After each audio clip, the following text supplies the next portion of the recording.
Hello ಸ್ನೇಹಿತರೆ, Kannada mister info ಚಾನಲ್ಗೆ ನಿಮಗೆಲ್ಲರಿಗೂ ಸ್ವಾಗತ. 4 ದಿನ ಆದ ನಂತರ ನಾನು ಮತ್ತೆ ಬಂದಿದ್ದೀನಿ, ಅದೊಂದು ಹಾರರ್ ಸ್ಟೋರಿ ಮೂಲಕ.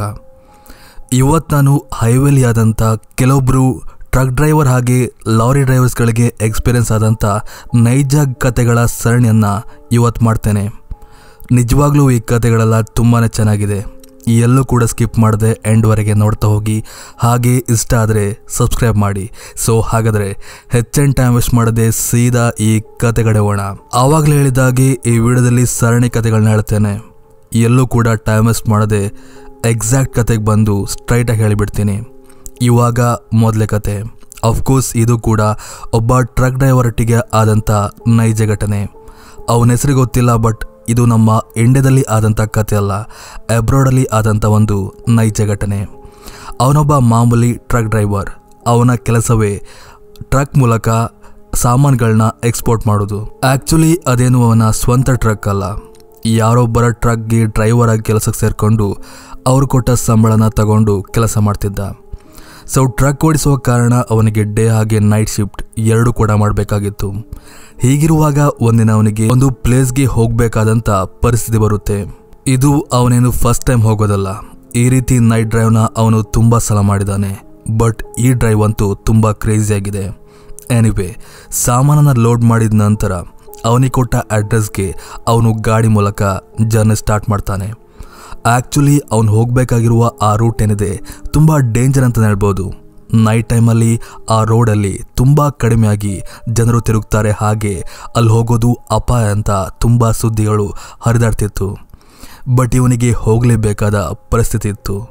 ಸೊ ಇವನು ಧೈರ್ಯ ತಗೊಂಡು ಟ್ರಕ್ಕಲ್ಲಿ ಸಾಂಗ್ನ ಪ್ಲೇ ಮಾಡಿಕೊಂಡು ಆರಾಮ್ಸೆ ಹೋಗ್ತಿರ್ತಾನೆ. ಹೋಗುವಾಗ ಅವನಿಗೆ ಯಾವುದೇ ರೀತಿ ಎಕ್ಸ್ಪೀರಿಯನ್ಸ್ ಆಗೋದಿಲ್ಲ, ಹಾಗೆ ವಾಪಸ್ ಬರುವಾಗ ಅವನಿಗೆ ಎಕ್ಸ್ಪೀರಿಯನ್ಸ್ ಆಗುತ್ತೆ. ಅದು ಈ ರೀತಿಯಾಗಿದೆ ಕೇಳಿ. ಸೊ ಹೀಗೆ ಅವನು ನಿಶಬ್ದ ತುಂಬಿರುವ ಆ ಒಂದು ರೋಡಲ್ಲಿ ನಿಧಾನವಾಗಿ ಗಾಡಿನ ಓಡಿಸ್ಕೊಂಡು ಬರ್ತಿರುವಾಗ ಅವನ ಟ್ರಕ್ನ ಹೆಡ್ಲೈಟ್ನ ದೀಪ ಏನಿದೆ ಅದು ಮುಂದಿರುವ ದಾರಿನ ಕರೆಕ್ಟಾಗಿ ತೋರಿಸುತ್ತೆ. ಅಫ್ಕೋರ್ಸ್ ಅದು ಗೊತ್ತಿದೆ ಎಲ್ಲರಿಗೂ. ಸೊ ಹೀಗೆ ಹೋಗ್ತಿರುವಾಗ ಅವನಿಗೆ ಒಂದು ದೃಶ್ಯ ತೋರಿ ಬರುತ್ತೆ. ಅದೇನಪ್ಪ ಅಂದರೆ, ಯಾವುದೋ ಒಂದು ವಸ್ತು ರಸ್ತೆಯ ಸೈಡಲ್ಲಿ ಬಿದ್ದಿರುವಾಗೆ ಅವನಿಗೆ ತೋರುತ್ತೆ. ವಸ್ತು ಬಿದ್ದಿದ್ರೆ ಏನು ಮಾಡೋದು, ಅದು ಮಾಮೂಲಿ ಅಲ್ವಂತ ನೀವು ಕೇಳ್ಬೋದು. ಆ್ಯಕ್ಚುಲಿ ಆ ವಸ್ತು ಸಣ್ಣದಲ್ಲ, ಅದೊಂದು ಬಂಡೆ ರೀತಿಯಾಗಿತ್ತು. ಬಂಡೆ ಆಗಿದ್ರೇನು, ಅದು ಇರುತ್ತೆ, ಹೋಗ್ಬೋದಲ್ಲ ಅಂತ ನೀವು ಅಂದ್ಕೋತಿರ್ಬೋದು. ಬಟ್ ಶಾಕಿಂಗ್ ವಿಷಯ ಏನಪ್ಪ ಅಂದರೆ, ಆ ಬಂಡೆ ಆ್ಯಕ್ಚುಲಿ ಮೂವ್ ಆಗ್ತಿತ್ತಂತೆ.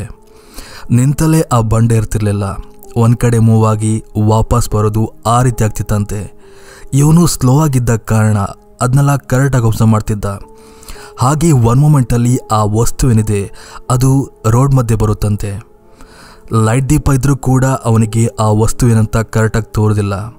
ಆ್ಯಂಡ್ ಅವನಿಗೆ ಪಕ್ಕ ಗೊತ್ತಾಗಿ ಹೋಗುತ್ತೆ ಇದ್ಯಾವುದೋ ಪ್ರಾಣಿ ಅಂತ, ಕರಡಿಯ ಬೇರೇನೋ ಇರ್ಬೋದಂತ, ಯಾಕಂದರೆ ಅದು ಕಪ್ಪಾಗಿತ್ತಂತೆ. ಸೊ ಇವನು ಗಾಡಿನಲ್ಲೇ ಸ್ಟಾಪ್ ಮಾಡ್ತಾನೆ. ಅದ್ರ ಪಾಡಿಗೆ ಅದು ಕ್ರಾಸ್ ಆಗಿ ಹೋಗಲಿ, ಆಮೇಲೆ ನಾನು ಹೋಗ್ತೇನಂತ ಅವನು ಸ್ವಲ್ಪ ಹೊತ್ತು ಕಾಯ್ತಾನೆ. ಬಟ್ ಏನೇ ಮಾಡಿದ್ರೂ ಕೂಡ ಆ ಪ್ರಾಣಿ ಅಂತೂ ಕ್ರಾಸ್ ಆಗೋದಿಲ್ಲ. ಇವನು ಅನ್ಕೋತಾನೆ ಮೋಸ್ಟ್ಲಿ ಅದು ಕ್ರಾಸ್ ಆಗೋದಿಲ್ಲ, ನಾನು ಹೋಗ್ತೇನಂತ ಗಾಡಿ ಸ್ಟಾರ್ಟ್ ಮಾಡಬೇಕು. ಆವಾಗ ಇದ್ದಕ್ಕಿದ್ದಂತೆ ಆ ಪ್ರಾಣಿ ಎದ್ದು ನಿಲ್ಲುತ್ತೆ. ಆ ಪ್ರಾಣಿನ ಕಂಡು ಕೂಡಲೇ ಇವನಿಗೆ ಬಂದಿದ್ದೇನಪ್ಪ ಅಂದರೆ, ನಿಜವಾಗ್ಲೂ ಅದೊಂದು ಪ್ರಾಣಿ ಅಲ್ಲ, ಯಾವುದೋ ಕ್ರೀಚರ್ ಅಂತ. ಎಸ್, ಅದಕ್ಕೆ ಆ್ಯಕ್ಚುಲಿ 4 ಕಾಲಿದ್ರೂ ಕೂಡ ಅದು ಮನುಷ್ಯನ ಥರ ನಿಂತಿತ್ತಂತೆ. ಹಾಗೆ ಅದರ ಮುಖ ಮನುಷ್ಯರಾಗಿರಲಿಲ್ಲ.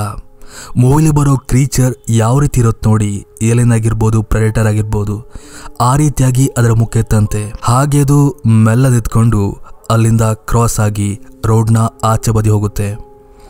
ಇವನು ಅದನ್ನ ಸ್ಟನ್ ಆಗಿ ನೋಡ್ತಿರ್ತಾನೆ. ಆ್ಯಕ್ಚುಲಿ ಅವನಿಗೆ ಏನಾಗ್ತಿದೆ ಅಂತಲೇ ಗೊತ್ತಾಗ್ತಿಲ್ಲ.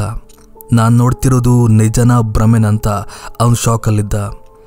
ಬಟ್ ಒಂದು ಪುಣ್ಯ ಏನಪ್ಪ ಅಂದರೆ, ಆ ಪ್ರಾಣಿ ಕ್ರೀಚರ್ ಆಗಲಿ ಅವನಿಗೆ ಏನು ಕೂಡ ಮಾಡೋದಿಲ್ಲ.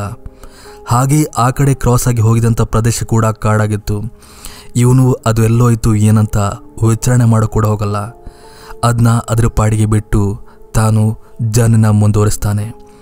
ಇದು ಆ್ಯಕ್ಚುಲಿ ಅವನ ಲೈಫಲ್ಲಿ ಆದಂಥ ಒಂದು ಘಟನೆ. ಇದೊಂದು ರೀತಿಯ ಘಟನೆ ಆದರೆ ಇವಾಗ 2ನೇ ಘಟನೆ. ಇದು ಆ್ಯಕ್ಚುಲಿ ಇಂಡಿಯಾದಲ್ಲಾಗಿದ್ದಂತೆ. ಯಾವ ಪ್ಲೇಸ್ ಆಗಿ ಎಕ್ಸ್ಪೀರಿಯನ್ಸ್ ಮಾಡಿದ ಆ ವ್ಯಕ್ತಿ ಯಾರಂತನೂ ಗೊತ್ತಿಲ್ಲ. ನನಗೆ ವೆಬ್ಸೈಟಲ್ಲಿ ಸಿಕ್ಕಂಥ ಕತೆಗಳಿವು. ಈ ಒಂದು ಘಟನೆನ ಎಕ್ಸ್ಪೀರಿಯನ್ಸ್ ಮಾಡಿದ ವ್ಯಕ್ತಿ ಆ್ಯಕ್ಚುಲಿ ಲಾರಿ ಡ್ರೈವರ್. ನೈಟ್ ಶಿಫ್ಟಲ್ಲಿ ಜಾಸ್ತಿಯಾಗಿ ಕೆಲಸ ಮಾಡುವಂಥ ಒಬ್ಬ ಡ್ರೈವರ್ ಆಗಿದ್ದ. ಅವನಿಗೆ ಈ ದೇವಭೂತದ ಮೇಲೆ ನಂಬಿಕೆ ತುಂಬಾ ಜಾಸ್ತಿ ಇತ್ತು. ಯಾಕಂದರೆ ಅವನಿಗೆ ತುಂಬ ಸಲ ಈ ದೇವಭೂತದ ಎಕ್ಸ್ಪೀರಿಯನ್ಸ್ ಆಗಿದೆ ಅಂತೆ. ಆದರೆ ಇಲ್ಲಿ ಒಂದು ಟ್ವಿಸ್ಟ್ ಇದೆ. ಅದೇನಪ್ಪ ಅಂದರೆ ಇಲ್ಲಿವರೆಗೆ ಆಗಿದ್ದ ಎಕ್ಸ್ಪೀರಿಯನ್ಸ್ ಏನಿದೆ ಅವನಿಗೆ ತುಂಬ ದೂರದಿಂದಾಗಿದ್ದು, ಬಟ್ ಇಲ್ಲಿವರೆಗೆ ಯಾವತ್ತೂ ಕೂಡ ತುಂಬ ಹತ್ತಿರದಿಂದ ಎಕ್ಸ್ಪೀರಿಯನ್ಸ್ ಆಗಿದ್ದಿಲ್ಲ ಅಂತೆ. ಬಟ್ ಈ ಘಟನೆ ಏನಿದೆ ಅವನಿಗೆ ಹತ್ತಿರದಿಂದ ಎಕ್ಸ್ಪೀರಿಯನ್ಸ್ ಆಗುವಂತೆ ಮಾಡಿದೆ. ಆ ರಾತ್ರಿ ಅವನೊಬ್ಬನೇ ಲಾರಿ ಮೂಲಕ ಏನೋ ಒಂದು ಸಾಮಾನ ದೂರ ಒಂದು ಪ್ಲೇಸ್ಗೆ ಶಿಫ್ಟ್ ಮಾಡಲಿಕ್ಕೋಸ್ಕರ ತನ್ನ ಲಾರಿ ಮೂಲಕ ಹೋಗ್ತಿರ್ತಾನೆ. ಹಾಗಿರುವಾಗ ಅವನಿಗೆ ರೋಡ್ ಸೈಡಲ್ಲಿ ಒಬ್ಬ ಹುಡುಗಿ ಬ್ಯಾಗ್ ಇಟ್ಕೊಂಡು ಅವನಿಗೋಸ್ಕರನೇ ಕಾಯ್ತಾ ನಿಂತಿರುವ ಹಾಗೆ ತೋರಿ ಬರುತ್ತೆ. ಆ್ಯಕ್ಚುಲಿ ಆ ಹುಡುಗಿ ಆ ರಸ್ತೆಯಲ್ಲಿ ಯಾರೇ ಬಂದರೂ ಕೂಡ ಅಡ್ಡಾಕಿ ಅವ್ರನ್ನ ಲಿಫ್ಟ್ ಕೇಳುವಂತ ಅಂದ್ಕೊಂಡಿದ್ಲು. ಅವನ ಪುಣ್ಯಕ್ಕೆ ಅದೇ ಟೈಮ್ಗೆ ಅವನು ಕೂಡ ಬಂದಿದ್ದ. ಸೊ ಹುಡುಗಿ ಅಂತ ನೋಡಿದ ಕೂಡಲೇ ಅವನು ಅಫ್ಕೋರ್ಸ್ ಗಾಡಿ ನಿಲ್ಲಿಸ್ತಾನೆ. ಯಾಕಂದರೆ ಆವಾಗ ಅವನ ಮನಸ್ಸಿಗೆ ದೆವ್ವಗಿವಂತ ಬಂದಿರಲಿಲ್ಲ. ಸೊ ಗಾಡಿ ನಿಲ್ಲಿಸಿ ಇವನು ಗಾಡಿ ಒಳಗಿಂದನೇ ಆ ಹುಡುಗಿ ಹತ್ರ ಮಾತಾಡ್ತಾನೆ, ಏನು ಕತೆ ಏನಾಯಿತು ಅಂತ. ಆವಾಗ ಅವಳು ಎಲ್ಲ ಎಕ್ಸ್ಪ್ಲೇನ್ ಮಾಡ್ತಾಳೆ, ಹೀಗೀಗೆ ಲೇಟ್ ಆಯಿತು, ಮನೆಗೆ ಹೋಗಬೇಕಾದ್ರೆ ಏನೋ ಒಂದು ರೀಸನ್ ಕೊಟ್ಟು ಅವನ್ನ ಕನ್ವಿನ್ಸ್ ಮಾಡ್ತಾಳೆ, ಅಂದರೆ ನನಗೆ ಡ್ರಾಪ್ ಬೇಕು ಅಂತ. ಸೊ ಇವನು ಕೂಡ ಅವಳ ಮಾತನ್ನು ನಂಬ್ತಾನೆ. ಇವನಿಗೆ ಕಳ್ಳಿ ಗಿಳ್ಳಿ ಅಂತ ಏನೂ ಕೂಡ ಯೋಚನೆ ಬರಲ್ಲ. ಒಬ್ಬ ಹುಡುಗಿ ಪಾಪ ಕಷ್ಟಪಡ್ತಿದ್ದಾಳೆ, ಹೆಲ್ಪ್ ಮಾಡಬೇಕಂತ ಅವನು ಕೂಡ ಗಾಡಿ ಒಳಗೆ ಹತ್ತಿಸ್ಕೊಂಡು ಜರ್ನಿನ ಸ್ಟಾರ್ಟ್ ಮಾಡ್ತಾನೆ. ಹೀಗೆ ಸುಮಾರು ದೂರ ಜರ್ನಿ ಮಾಡಿದ ನಂತರ ಮುಂದೆ ಒಂದು ಕಡೆ ಆ ಹುಡುಗಿ ಅವನಿಗೆ ಸ್ಟಾಪ್ ಕೊಡ್ಲಿಕ್ಕೆ ಹೇಳ್ತಾಳೆ.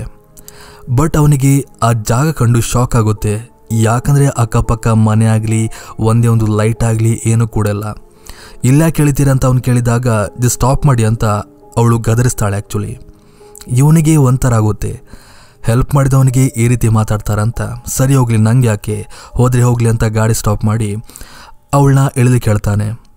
ಸೊ ಇವಳು ಕೂಡ ಇಳಿತಾಳೆ. ಹಾಗೆ ಇವನೇನು ಮಾಡ್ತಾನೆ, ಒಬ್ಸರ್ವ್ ಮಾಡುವಂತ, ಅವಳು ಎಲ್ಲೋಗ್ತಾಳಂತ ಒಬ್ಸರ್ವ್ ಮಾಡುವಂತ ಗಾಡಿನ ಹಾಗೆ ನಿಲ್ಲಿಸಿ ಅವಳೆಲ್ಲೋಗ್ತಾಳಂತ ನೋಡ್ತಾ ಕೂರ್ತಾನೆ. ಅವಳು ಹೋಗಿ ಒಂದು ಮರದ ಹತ್ರ ನಿಲ್ತಾಳೆ.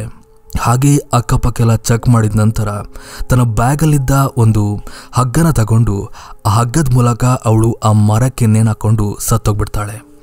ಇದಿಷ್ಟು ಘಟನೆ ಆ ವ್ಯಕ್ತಿಯ ಕಣ್ಣೆದುರು ಆಗ್ತಿತ್ತಂತೆ. ಬಟ್ ಶಾಕಿಂಗ್ ಏನಪ್ಪ ಅಂದರೆ ಈ ವ್ಯಕ್ತಿ ಆ ಹುಡುಗಿನ ತಡಲಿಕ್ಕೆ ಹೋಗಲಿಲ್ಲ.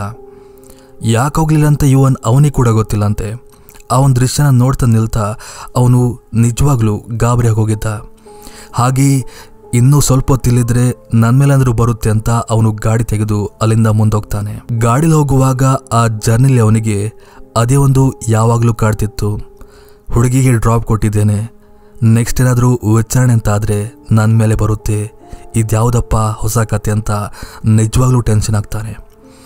ಆದರೆ ಆ ಟೆನ್ಷನ್ ಸ್ವಲ್ಪ ಹೊತ್ತರದಲ್ಲೇ ಮಾಯವಾಗಿತ್ತು. ಯಾಕಂದರೆ ಇದು ನಿಜವಾಗ್ಲೂ ಒಂದು ಶಾಕಿಂಗ್ ವಿಷಯ ಅಂತ ಹೇಳ್ಬೋದು. ಅದು ಯಾಕಪ್ಪ ಅಂದರೆ ಸ್ವಲ್ಪ ಹೊತ್ತು ಸಿಕ್ಕಿದ್ಲಲ್ಲ, ಸ್ವಲ್ಪ ಹಿಂದೆಷ್ಟೇ ಸಿಕ್ಕಿದ್ಲಲ್ಲ, ಅದೇ ಹುಡುಗಿ ಅದೇ ಡ್ರೆಸ್ಸಲ್ಲಿ ಅದೇ ಬ್ಯಾಗಲ್ಲಿ ಮುಂದೆ ಒಂದು ಕಡೆ ನಿಂತು ಇವನಿಗೋಸ್ಕರ ಕೈ ಮಾಡ್ತಾ ನಿಂತಿದ್ಲಂತೆ. ಇವನಿಗೆ ಅದನ್ನ ಕಂಡು ಒಂದು ಕನ್ಫರ್ಮ್ ಆಗುತ್ತೆ, ನಾನು ಹಿಂದೆಷ್ಟೇ ನೋಡಿದ್ದು, ಡ್ರಾಪ್ ಕೊಟ್ಟಿದ್ದು, ಹಾಗೆ ನೇಣಾಕೊಂಡಿದ್ದು ಎಲ್ಲ ಕೂಡ ಅದೊಂದು ದೆವ್ವದ ಆಟ. ನಾನು ಒಂದು ದೆವ್ವ ಕೈಯಲ್ಲಿ ಸಿಕ್ಕಾಕೊಂಡು ಈ ರೀತಿಯೆಲ್ಲ ಆಗಿದ್ದೇನಂತ ಅವನಿಗೆ ಭಯ ಆಗಲ್ಲ, ಬದಲಾಗಿ ಖುಷಿ ಆಗುತ್ತೆ. ಯಾಕಂದರೆ ಕೇಸ್ ಗೀಸ್ ಏನೂ ಆಗಲ್ಲ, ನಾನು ಸೇಫ್ ಆದೆ ಅಂತ ಅವನು ಆ ಜರ್ನಿಲಿ ಅದಾದ ನಂತರ ಎಲ್ಲೂ ಕೂಡ ಸ್ಟಾಪ್ ಕೊಡದೆ ಸೀದಾ ತನ್ನ ಡೆಸ್ಟಿನಿನ ರೀಚ್ ಆಗ್ತಾನೆ. ಇದು ಆ್ಯಕ್ಚುಲಿ ಅವನ ಲೈಫಲ್ಲಿ ಆದ ಒಂದು ನೈಜ ಘಟನೆ. ಸೊ ಇವಾಗ ಮೂರನೇ ಕತೆ. ಇದು ಕೂಡ ಒಬ್ಬ ಲಾರಿ ಡ್ರೈವರ್ ಲೈಫಲ್ಲಿ ಆದಂಥ ಒಂದು ನೈಜ ಘಟನೆ. ಕತೆ ಸಿಂಪಲ್ ಆಗಿದೆ. ಇದು ಕೂಡ ಇಂಡಿಯಾದಲ್ಲಿ ಆದಂಥ ಒಂದು ಕತೆ. ಆ ದಿನೊಬ್ಬ ಲಾರಿ ಡ್ರೈವರ್ ನೈಟ್ ಶಿಫ್ಟಲ್ಲಿ ತನ್ನ ಗಾಡಿನ ಒಂದು ಪ್ಲೇಸ್ಗೆ ತಗೊಂಡು ಹೋಗ್ತಿದ್ದ. ಅದರಲ್ಲೇನೂ ಸಾಮಾನು ಇರಲಿಲ್ಲ, ಬದಲಾಗಿ ಏನೋ ಒಂದು ಪರ್ಸ್ನಲ್ ಕಾರಣಕ್ಕೋಸ್ಕರ ಅವನು ಗಾಡಿ ಮೂಲಕ ಒಂದು ಕಡೆ ಜರ್ನಿ ಮಾಡ್ತಿದ್ದ. ಅಫ್ಕೋರ್ಸ್ 12 ಗಂಟೆ 1 ಗಂಟೆ ಆ ಟೈಮ್ಗಾಗಿರ್ಬೋದು. ಸೊ ಹೀಗೆ ದಾರಿಲಿ ಹೋಗ್ತಿರುವಾಗ ಅವನಿಗೆ ಒಬ್ಬ ಹುಡುಗಿ ದಾರಿ ಮಧ್ಯೆ ನಿಂತು ಕೈ ಅಡ್ಡಾಗ್ತಿರುವಾಗೆ ತೋರಿ ಬರುತ್ತೆ. ಇವನಿಗೆ ಮೊದಲಿಗೆ ಸ್ಟಾಪ್ ಕೊಡಬೇಕಾ ಬೇಡವಾ ಅಂತ ತುಂಬ ಥಿಂಕ್ ಮಾಡ್ತಾನೆ. ಅವನು ಆ್ಯಕ್ಚುಲಿ ತುಂಬ ಸ್ಲೋ ಅಲ್ಲಿದ್ದ. ಅಂದರೆ ಅವನ ಗಾಡಿಯಿಂದ ಆ ಹುಡುಗಿ ತುಂಬ ದೂರ ಇದ್ಲು. ಸೊ ಇವನು ಸ್ಲೋ ಮಾಡ್ತಾ ಮಾಡ್ತಾ ಬರ್ತಾ ಒಂದು ಮೂಮೆಂಟಲ್ಲಿ ಆ ಹುಡುಗಿ ಸ್ಟಾಪ್ ಕೊಡೋದು ಬೇಡ, ಅದು ಹುಡುಗಿಯ ಬೇರೆನಲ್ಲ ಅಂತ ಗೊತ್ತಿಲ್ಲ, ಬೇರೆನೋ ಆಗಿದ್ರೆ ಏನು ಕತೆ ಅಂತ ಅವನು ಗಾಡಿನ ಹಾಗೆ ತಗೊಂಡು ಹೋಗ್ತಾನೆ. ಆದರೆ ಶಾಕಿಂಗ್ಲಿ ಆ ಹುಡುಗಿ ಇವನ ಗಾಡಿ ಹತ್ರನೇ ಬರ್ತಾ ಬರ್ತಾ ಬರ್ತಾ ಸಡನ್ ಆಗಿ ಇವನ ಗಾಡಿ ಮಧ್ಯೆ ಬಂದ್ಬಿಡ್ತಾಳೆ. ಒಂದು ಲೆಕ್ಕದಲ್ಲಿ ಹೇಳಬೇಕಂದ್ರೆ ಇವನು ಆ ಗಾಡಿನ ಅವಳ ಮೇಲೆ ತಗೊಂಡೋಗಿದ್ದ. ಇವನಿಗೆ ಗಾಬರಲ್ಲಿ ಏನು ಮಾಡ್ಬೇಕಂತ ಗೊತ್ತಾಗದೆ ಗಾಡಿನ ಸ್ಟಾಪ್ ಮಾಡಿ ಹಿಂದೆ ಒಂದು ಚೆಕ್ ಮಾಡ್ತಾನೆ. ಬಟ್ ಅಲ್ಲಿ ಯಾರು ಕೂಡ ಇರಲಿಲ್ಲ. ಇವನ ಪ್ರಕಾರ ಆ ಗಾಡಿನ ಅವನು ಆ ಹುಡುಗಿ ಮೇಲೆ ತಗೊಂಡೋಗಿದ್ದ. ಬಟ್ ಹಿಂದೆ ಬಂದು ನೋಡಿದರೆ ಹುಡುಗಿನೆಲ್ಲ. ಅಂದರೆ ಅಫ್ಕೋರ್ಸ್ ಕನ್ಫರ್ಮ್ ಆಗೋಗಿತ್ತು ಇದು ದೆವ್ವದ ಕಾಟ್ ಅಂತ. ಸೊ ಅವನಲ್ಲಿ 1 ನಿಮಿಷ ಕೂಡ ಇರದೆ ಅಲ್ಲಿಂದ ವಾಪಸ್ ಹೋಗ್ತಾನೆ. ಸೊ ಇದಿಷ್ಟು ಕಥೆಗಳು, ಆ್ಯಕ್ಚುಲಿ ನೈಜ ಕಥೆಗಳು. ನಿಮಗೆ ಇಷ್ಟ ಆಯಿತು ಅಂತ ಅಂದ್ಕೊಳ್ತಾ ಈ ಕಥೆನಲ್ಲಿಗೆ ಸ್ಟಾಪ್ ಮಾಡ್ತೇನೆ. ಸೊ ಇದಿಷ್ಟು ಇವತ್ತಿನ ಕತೆ. ಮತ್ತೊಂದು ಕಥೆ ಒಟ್ಟಿಗೆ ಮತ್ತೆ ಸಿಗ್ತೀನಿ. ಅಲ್ಲಿವರೆಗೂ ಥ್ಯಾಂಕ್ ಯು ಫಾರ್ ವಾಚಿಂಗ್.